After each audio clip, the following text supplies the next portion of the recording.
안녕하세요. 생명의 빛 광성교회 이춘태 목사입니다. 제가 담임 목회를 시작할 때 선배 목사님들이 해주신 충고가 하나 있습니다. 3가지를 조심해라. 돈을 조심하고, 명예를 조심하고, 성의 유혹을 조심해라. 그 3가지를 말씀해 주셨어요.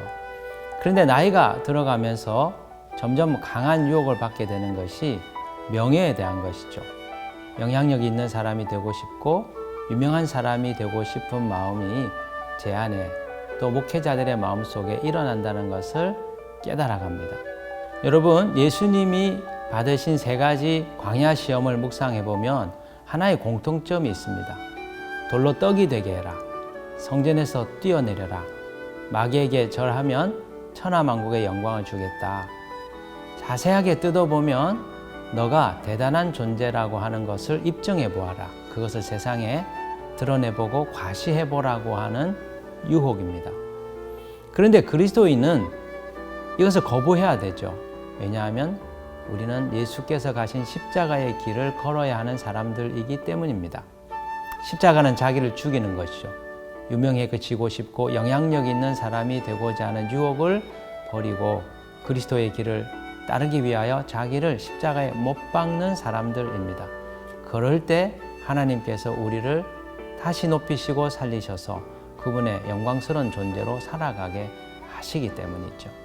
사랑하는 형제, 자매 여러분, 유명해지고 싶고 대단한 존재가 되고 싶어 하는 그 유혹을 떨쳐버리고 주님이 가신 그 길을 걸어가는 참된 믿음의 성도들이 되었으면 합니다. 그럴 때 무너진 교회의 영광이 다시 세워지게 되고 세상으로부터 손가락질 당하는 그리스도인의 그 불명예가 씻어지게 되는 대반전의 일들이 일어날 것이기 때문입니다. 그 같은 삶을 사는 믿음의 성도님들 되시기를 주님의 이름으로 축복합니다. 기도의 걸림돌 2. 외식하는 기도. 마태복음 6장 5절. 또 너희는 기도할 때에 외식하는 자와 같이 하지 말라. 그들은 사람에게 보이려고 회당과 큰 거리 어귀에 서서 기도하기를 좋아하느니라. 내가 진실로 너희에게 이르노니 그들은 자기 상을 이미 받았느니라.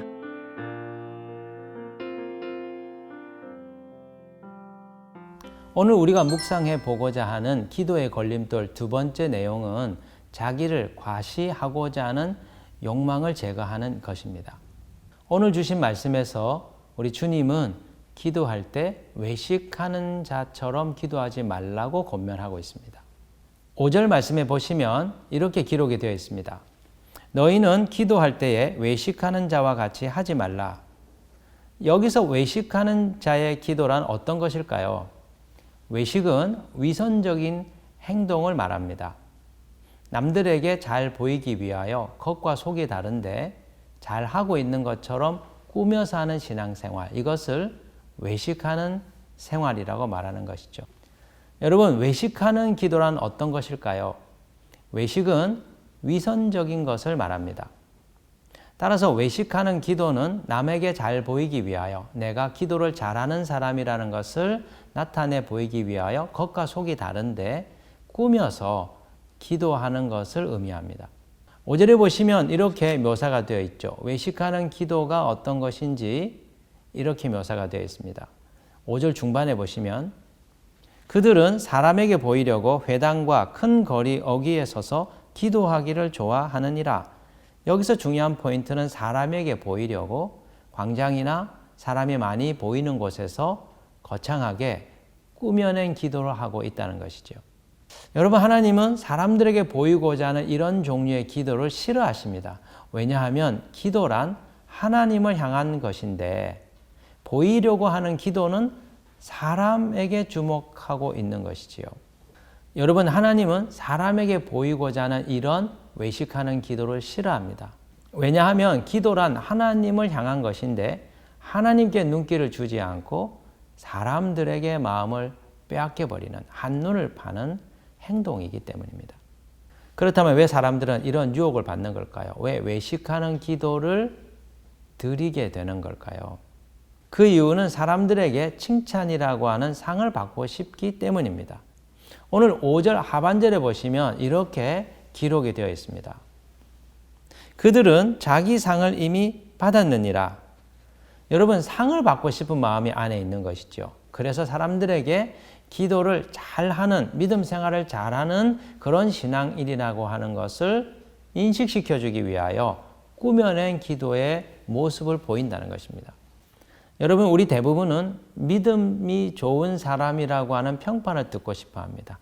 기도를 잘한다, 믿음 생활을 아주 잘하는 분이라, 이런 칭찬을 받고 싶은 것이죠. 자기를 과시하고 싶은 욕망이 우리 마음 안에 있습니다. 이것이 타락한 인간의 본성입니다.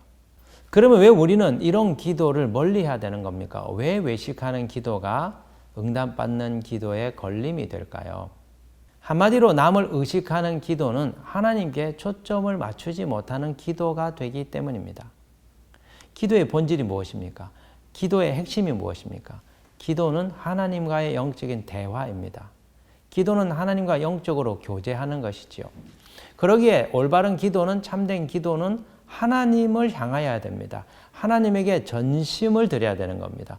그런데 외식하는 기도는 우리의 기도가 그 정상적인 궤도에서 이탈하여 사람들에게 우리의 시선과 의식을 두게 된다는 것이죠.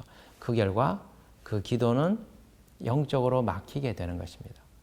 제 주변에서 기도하는 분들을 가끔씩 보면 이게 사람을 의식하면서 기도하는 것이구나 하는 것을 느낄 때가 종종 있습니다. 대표적으로 교회 주일 예배에 대표 기도를 하시는 분들 중에서 사람들에게 설교하는 조로 기도하는 분들이 계시더라고요. 성경에 나오는 여러 가지 구절들을 동원해서 한편의 설교같이 훈계조로 기도를 합니다. 하나님께 하는 기도가 아니라 예배에 참석한 회중들에게 당신들 그렇게 믿음 생활하면 안 됩니다. 이렇게 믿음 생활하세요. 뭔가 강의를 하고 있는 기도가 되는 것이죠. 여러분, 이런 기도는 하나님께 응답이 될 수 없습니다. 왜요? 사람에게 하고 있는 기도이기 때문이죠. 또 한 번은 제가 식당에서 식사를 하다가 아주 재미난 장면을 보게 되었습니다. 옆에 있는 한 테이블에서 서너 명이 모여 식사를 하시는데 한 분이 대표 기도를 하시더라고요. 정확한 시간은 기억이 되지 않지만 제 느낌상 한 15분 정도 기도가 진행되는 느낌이었습니다. 아이는 지루해서 하품을 하고 있고, 그리고 한 분은 교회를 다니지 않는 불신자인 것 같아 보이는데 눈을 뜬 채로 언제 기도가 끝나나 매우 난감한 표정으로 그 식사 기도 자리에 있더라고요.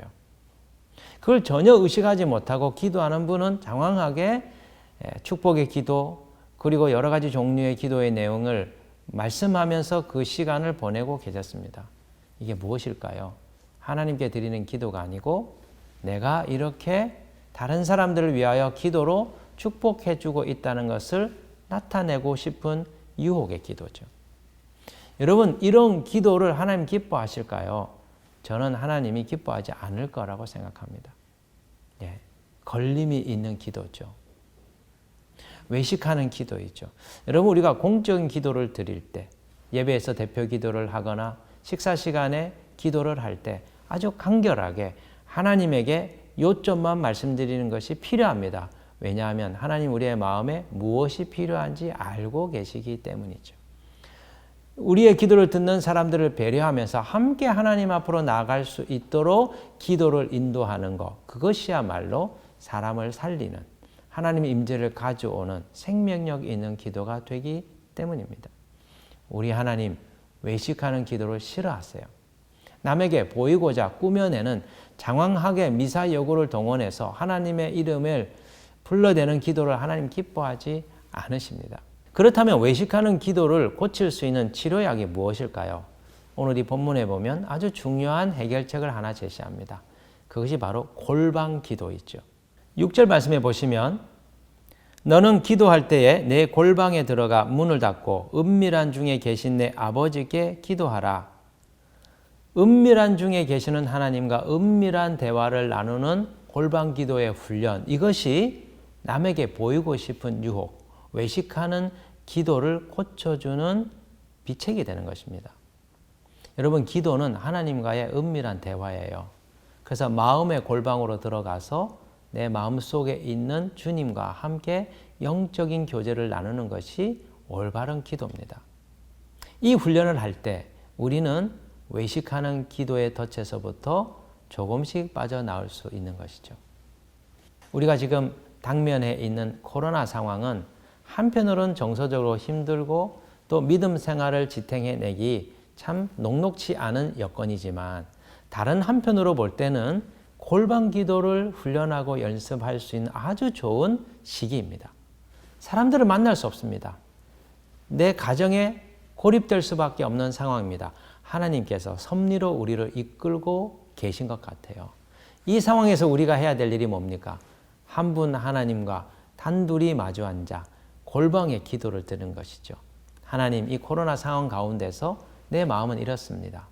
우리 앞날이 이렇게 어떻게 펼쳐질지 막막하기만 합니다. 그런데 하나님, 내게 어떤 계획을 가지고 계시죠? 나는 어떻게 가야 될까요? 나는 당신의 응답을 받기를 원합니다. 말씀을 펼쳐들고 읽고 나의 기도를 올려드릴 때 주님과 그 이전과 다른 아주 깊이 있는 사귐의 시간을 가지게 되는 것이죠. 그런 점에서 코로나 시대는 믿음의 사람들에게는 영성적인 삶을 풍성하게 할 수 있는 축복의 시간이 될 수 있습니다. 하나님께서 왜 우리를 이 같은 상황으로 이끌어 갈까요?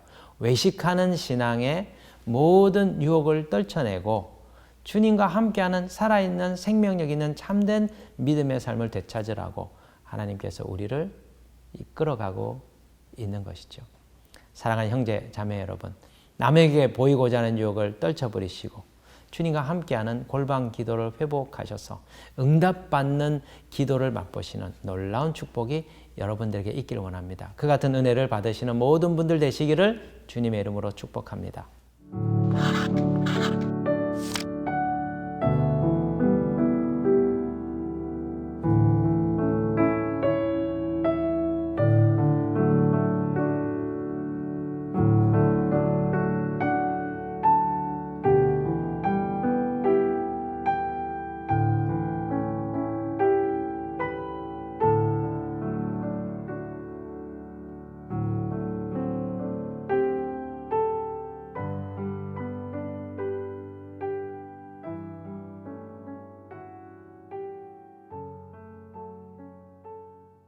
오늘 주신 말씀으로 함께 기도하겠습니다.